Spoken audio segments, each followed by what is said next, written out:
Assalamualaikum teman-teman, semangat pagi. Seperti biasa hari ini Jumat ya, selamat weekend. Untuk besok yang liburan dan lusa juga yang liburan. Gimana hari ini cuan ya? Saya akan bahas apa ya?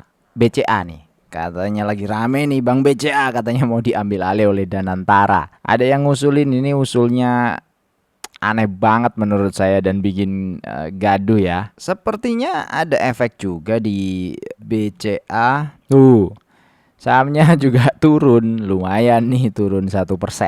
Jadi BCA itu diusulkan oleh siapa nih? Pak Sasmito Hadinegoro ya, pria kelahiran Pari Kediri 74 tahun yang lalu. Usulannya itu sangat awik wok katanya, bikin publik gaduh.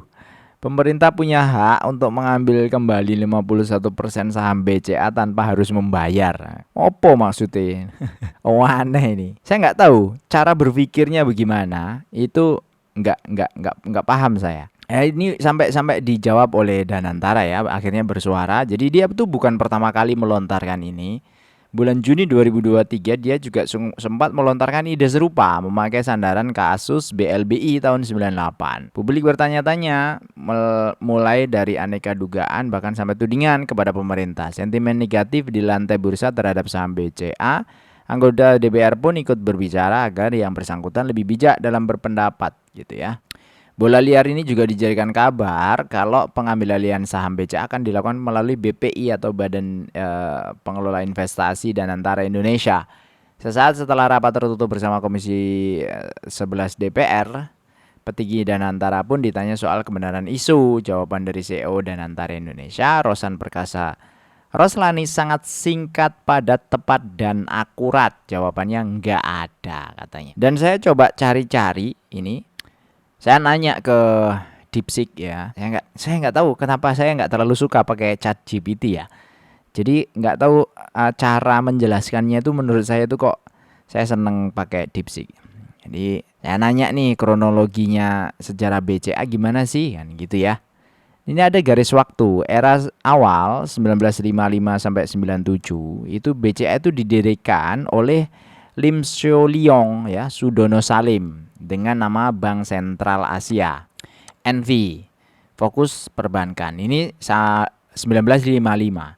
Kemudian 1970-80 ekspansi cabang ya, komputerisasi perbankan pertama di Indonesia nih mengadopsi. Jadi BCA itu dari zaman dulu tuh sebenarnya udah terdepan nih kalau ngelihat gini ya.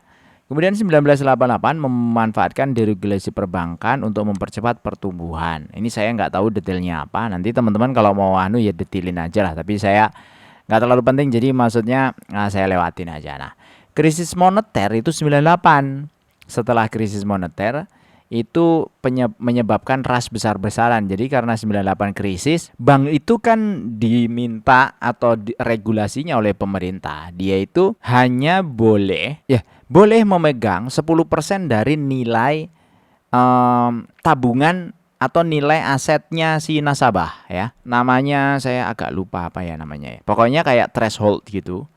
Jadi saya udah lama nggak nge-review bank, jadi agak error otaknya kalau suruh nginget-nginget itu. Intinya kayak threshold. Jadi kalau dia punya masyarakat itu nabung 10 miliar misalnya di BCA. BCA itu diwajibkan oleh BI itu punya threshold atau punya cash itu 1 miliar saja. 9 miliarnya itu bisa disalurkan ke kredit.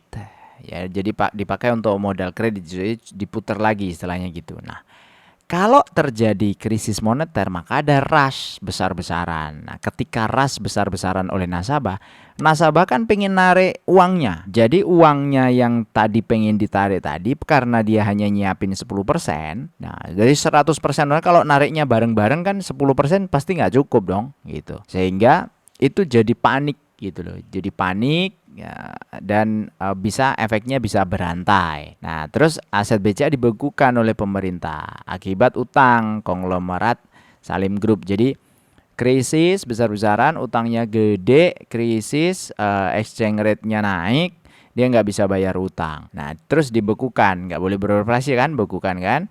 Pemerintah mengambil alih melalui BPPN, Badan Penyihatan Perbankan Nasional. Divestasi saham ke publik dimulai.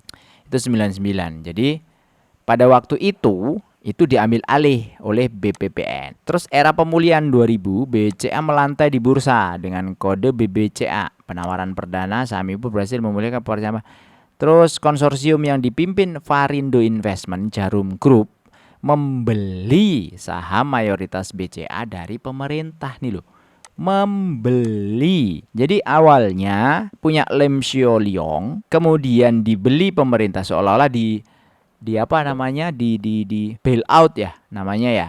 Nah, lewat BPPN ini lalu dijual lagi oleh pemerintah ke Grup Jarum 2002. 2006 meluncurkan layanan BCA Mobile dan Flash e-banking. 2010 menjadi bank dengan aset terbesar ketiga di Indonesia. Inovasi digital memperkenalkan Sakuku, merayakan 60 tahun, meluncurkan BCM By Me, Digital QRIS, aset 1.300 triliun ya, lebih dari 25 juta nasabah. Terus menjadi bank terbaik di dan seterusnya. Lah kok sekarang? Nah, ini kan ya, Varindo Investment memegang 47% saham ya. Coba kita cek ya, BBCA. Nah, nih 54% itu ada Dwi Muria Investama Andalan. Ini grupnya Jarum tadi ya. Nanti kalau ada yang salah tolong dikoreksi aja di komen ya, seperti biasa. Karena saya tuh bikin video nggak banyak-banyak riset ya. Waktu cuma sejam 2 jam gaspol bikin video ya. Sambil ngelantur-ngelantur salah-salah dikit ya biarin aja kan gitu. Karena fokusnya tidak di sini. Nah dari sini udah kelihatan kalau kepemilikannya itu udah sah menjadi punyanya Jarum. Lah kok diusulkan untuk bisa diambil alih ya bikin kacau. Itu kalau nggak diklarifikasi terus-terusan itu diluncurkan, itu kepercayaan investor nanti aneh itu. Orang mau berusaha di Indonesia jadi aneh. Pengusaha itu sebenarnya ya kalau saya dengar ya dari apa yang saya tahu, pengennya itu cuma simple sebenarnya pengusaha itu. Bikin aman ya, buat aman. Jadi pas waktu berusaha itu pengusaha itu pengen aman. Sudah itu doang tuh. Satu, pengen aman. Dua, konsisten. Kalau bikin aturan tuh konsisten, kalau bikin apa namanya larangan itu juga konsisten. Supaya apa? Supaya ada kepastian. Jadi satu, pertama adalah aman, jangan ada premanisme ya, equal ya. Equal itu kalau yang lain ngurus ya dia harus ngurus, yang lain bayar retribusi ya harus bayar retribusi dan seterusnya. Tapi tidak ada gangguan-gangguan keamanan yang sifatnya itu tidak stabil. Nah, terus kedua, aturannya stabil. Udah cukup. Yang lainnya, biarkan dia berusaha. Itu udah pasti bisa. Namanya pengusaha itu mentalnya mental juara semua. Nggak ada mentalnya itu yang mental tempe biasanya kalau pengusaha ya.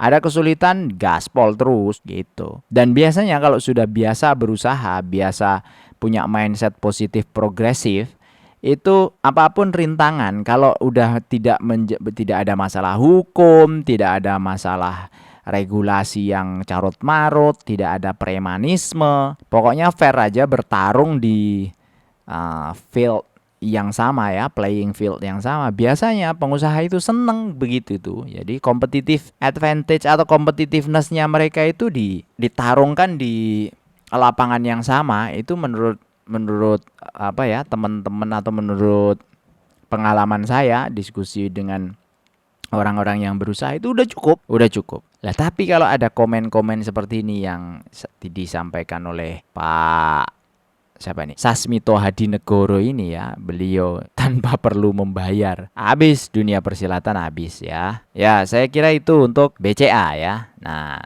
hari ini saya nggak akan review saham, tapi paling bahas-bahas komen sedikit ya, masih ada waktu.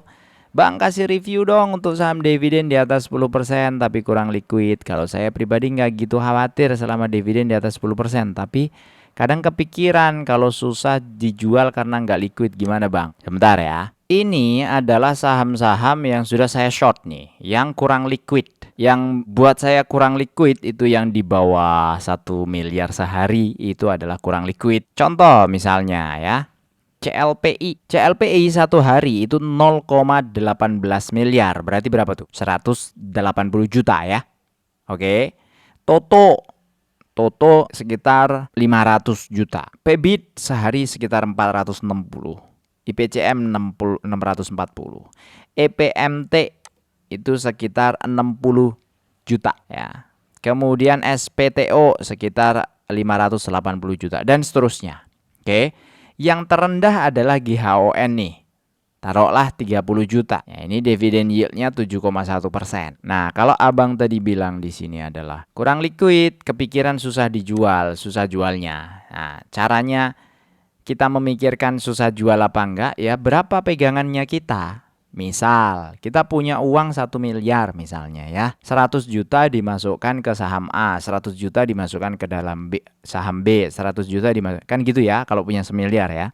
1 miliar udah banyak loh ya. Nah, barang-barang yang dianggap nggak liquid tadi, ini loh.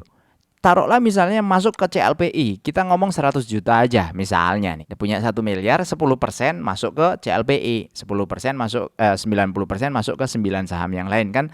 Seolah-olah kita butuhnya pegangnya itu 10% toh. Ini aja CLPI yang nggak liquid tadi itu udah 180 juta sehari transaksinya. Jadi kalau kita masuk 100 juta ya kemakan sebenarnya. Transaksi sehari aja beres gitu loh. Kalau kayak retail kayak kita, kayak saya, kayak saya. Itu saya mau nggak liquid nggak liquid apapun sebenarnya ya nggak terlalu ngefek lah. Karena satu saham itu pegang 100 juta itu menurut saya sudah gede banget sih. Menurut saya sudah gede gitu. Atau 200 juta itu satu saham bisa pegang 200 juta itu menurut saya sudah gede. Kalau menerapkan investment yang spread ya, di spread ke 10, 15 saham. Kecuali Anda hanya pegang satu saham saja. Saya punya nih Bang, 200 juta punya duit. Saya beliin satu saham saja. Kecuali begitu. Punya 200 juta dimasukin CLPI, ya kan? Mau langsung jual di hari itu bisa jadi nggak kemakan karena rata-rata transaksi hariannya cuma 180, jadi harus 2 hari dia distribusinya. Makanya kalau orang bilang tuh distribusi, ya itu karena pegangannya gede supaya transaksi harian itu nggak turun drastis atau nggak ARB. Jadi dia nyicil keluarnya sedikit-sedikit biar dimakan sedikit-sedikit. Kenapa seperti itu? Ya karena setting pun kita ketika setting buy dan sell itu kan juga sedikit-sedikit biasanya. Kalau yang sudah biasa itu sedikit-sedikit, kecuali ada sistem trading yang sifatnya kayak trend follower yang istilahnya apa? Kalau nggak ngebanting nggak masuk di situ, nggak all in di situ posisinya di momen yang tepat, nanti sudah ketinggalan kereta. Nah gitu, menurut saya gitu Bang. Jadi pertanyaannya Asifa kakak ini kali ya, kakak Asifa. Menurut saya gitu. Jadi tergantung berapa uang Anda gitu. Tapi kalau uangnya masih di bawah 1 miliar, pokoknya satu saham itu 100 jutaan misalnya, itu menurut saya masih aman-aman saja. Nggak usah mikirin yang kayak gini-gini, mestinya gitu ya. Terus Bang, tolong buatkan video-video saham kelapa sawit. Udah ya kemarin ya, sudah. Oh iya nih kakak Aska nih, sudah saya buatin kemarin, tolong dicek. Nyalain lonceng jangan lupa. Jadi kalau ada request itu nyalain lonceng supaya nggak kayak kemarin tuh ada yang komen, Bang kalau tanya dijawab dong katanya. Udah saya jawabin sebenarnya. Cuma kayak kadang-kadang mereka nanya itu just nanya aja terus maunya hari itu juga dijawab, kan nggak bisa bos. Sekarang nanya kemudian sekarang saya yang jawab, nggak bisa begitu. Emang nggak ada kerjaan lain saya. banyak kerjaan lain. Ini tuh hiburan aja, ini tuh hiburan tuh nggak boleh stres ya. Jadi kalau nggak ada pertanyaan yang nggak kejawab tuh saya nggak, biasa aja. Anda mau ngomel-ngomel kayak mau jungkir balik kayak mau apa kayak itu jadi privilege saya untuk jawab atau tidak ya. Namanya ini hiburan. Saya sudah state bahwa di YouTube ini adalah hiburan saya. Jadi saya nggak mau ada pressure di sini. Pressure itu maksudnya untuk diri saya. Kalau Anda mau tanya aja bebas. Bahwa saya yang jawab atau enggak itu pilihan saya kan gitu. Kalau nggak dijawab berarti ada sesuatu yang agak mungkin berbahaya ya, nyerempet berbahaya. Saya cari aman, saya jawabnya juga cari aman gitu. Karena namanya digital itu susah ya, nggak hilang soalnya gitu ya. Oke kakak Aska, makasih. Kalau sekarang masih dapat dividen nggak Bang? Apa nih? Oh, ini nih bulan September. Ya masih lah, masih lah, masih lah. Dividen itu dapat atau tidaknya setelah cum date. Jadi misalnya cum date, nah ini basic banget ya. Teman-teman coba apa namanya sebelum masuk ke pasar modal itu harus benar-benar tahu ya. Ya ini dividen, cum date, ex date, recording date, payment date ya. Cum date itu adalah nyatetnya, maksudnya nyatetnya tuh kita dianggap memiliki saham itu ya ini setelah 20 Maret ini. Dicatatnya itu 20 Maret ini. Beli sebelumnya boleh, beli 20 Maret boleh, beli 1 Februari boleh. Yang penting setelah 20 Maret itu baru boleh dijual. Artinya ex date-nya ini boleh dijual. Jadi sudah expired date lah gitu. Apa expired ya? Expired. Kali ya. Saya nggak tahu nih. Harusnya expired sih. Maksudnya sudah kedaluarsa gitu maksudnya catatannya. Nah, recording date ini rekap ya, ngerekapnya mereka. Payment date ini pas bayar dividennya nih, yang 250 itu dibayar 11 April. Ini kebetulan BCA ya. Ini nggak tahu nih syariah tapi bahasnya BCA. Nggak apa-apa lah, kita kan nggak terkotak-kotak banget lah. Yang penting decision kita itu sesuai dengan kondisi atau prinsip-prinsip kita sendiri ya gitu. Oke ya, saya kira cukup karena sudah lama dan ngelantur. Saya kalau lama-lama tuh takutnya Anda bosen dengerin monolog yang kadang absurd. Intinya kalau kita terpengaruh tadi ya seperti BCA, isu-isu yang seperti itu kemudian itu menjadi sesuatu yang mempengaruhi keputusan. Keputusan itu maksudnya kayak gini-gini ya. FOMO ya, fear out missing out ataupun apa ya, terbawa isu.